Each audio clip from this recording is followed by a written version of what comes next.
আসসালামু আলাইকুম প্রিয় বন্ধুরা। এর আগে আপনাদের দেখিয়েছিলাম বাঁধাকপির চারা রোপণ পদ্ধতি।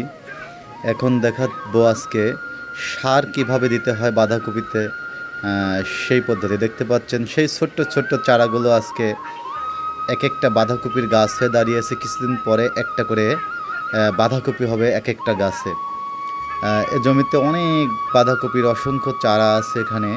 অসংখ্য বলাটাও একদিক থেকে ঠিক হবে না, প্রতিটা চারা গোনা আছে। আমার কাছে হয়তো সংখ্যাটা জানা নেই, কিন্তু সংখ্যার পরিমাণ দেওয়া আছে। দেখতে পাচ্ছেন এভাবে সার দেওয়ার পরে জমি দুপাশ থেকে মাটি তুলে গাছের গোড়ে দিতে হয়। একে মাইটি দেওয়া বলে আর কি, মেটে দেওয়া বা মাইটি দেওয়া, যে কোনো একটা আঞ্চলিক ভাষায় বলা হয়। মানে গাছের গোড়ে মাটিটা একটু উঁচু করে দেওয়া। যে ভাইরা সার দিয়ে দিচ্ছে প্রতিটা গাছের গোড়ায়। গাছ থেকে একটু দূরে সারগুলো দিতে হয়, কারণ গাছগুলো অত্যন্ত কচি। যদি গাছের গোড়ায় পড়ে গাছের সতেজ চারাগুলো নষ্ট হতে পারে। এই জন্য একটু দূর দিয়ে সারগুলো দিতে হয়। এভাবে সার দেওয়া শেষ হলে তারপরে আবার কোদাল দিয়ে দু সাইড থেকে মাটি কেটে তারপরে দিতে হবে হচ্ছে এই গাছের গোড়ায়। তারপরে মাটিগুলো হাত দিয়ে সুন্দর করে ঝুরঝুরি করে গাছের গোড়ায় দিতে হবে, যাতে একটু উঁচা থাকে। কারণ এখন আগাম এই জাতটা তৈরি করতে হলে বৃষ্টির একটা বাধা আছে। সেই বাধার থেকে এই চারাগুলোকে বাঁচিয়ে রাখতে হবে। দেখতে পাচ্ছেন কি ছোট ছোট চারা ছিল, এখন এক একটা চারা এক একটা বাঁধাকপির রূপ নেবে। আর কিছুদিন পরে দেখতে পাচ্ছেন ঢাক ঢাক পাতাগুলো হয়েছে।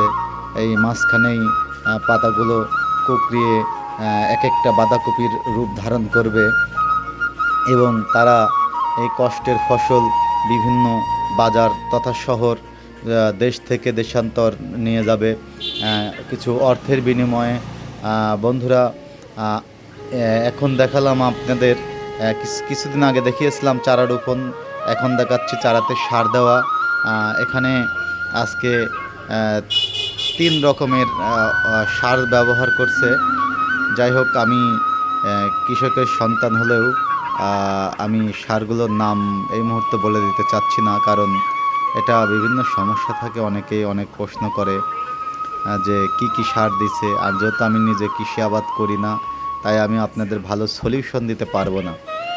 সারগুলোর নাম যদিও আমি জানি, পরবর্তীতে আবার অনেকে প্রশ্ন করতে পারেন ভাই কি সার দিছে, তাই আমি এই জন্য সারের নামগুলো উল্লেখ করলাম না। যাই হোক, সবাই ভালো থাকবেন, সুস্থ থাকবেন। সবার দীর্ঘ আয়ু এবং শারীরিক সুস্থতা কামনা করে আজকের মতো ভিডিওটুকু এইটুকুই শেষ করলাম। আল্লাহ হাফেজ।